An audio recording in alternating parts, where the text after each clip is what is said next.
मुळामध्ये निवडणुकीच्या अगोदर हे अशा पार्ट्या किंवा असे हे जे लोक आहेत ना, जय मीम जय भीम बोलतात, बरोबर.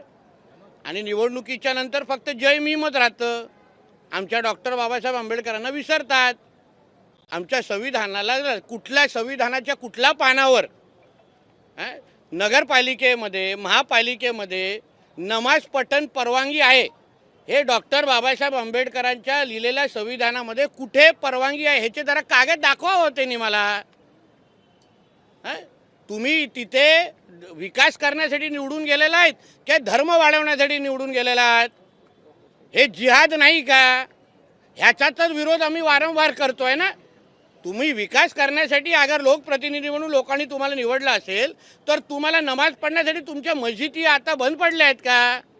तिथे टाळ्या लावल्या आहेत का की तुम्हाला महापालिकेमध्ये मग आम्ही उद्या आमच्या हिंदू राष्ट्रामध्ये मग आम्ही प्रत्येक महापालिकेमध्ये भगवद्गीता वाचायला सुरू करतो ना. मग हिरव्या सापाने थोबाड उघडू नये. मग तुम्ही केलं तर चालतं आणि आम्ही केल्यावर मग देखो ये हिंदू मुसलमान कर रे. मग आता काय झालंय म्हणजे ह्यांचे शुक्रवारी पण सिलेंडरवरती येणार आणि दर दिवस पण येणार, हे कुठे लिहिलेलं आहे?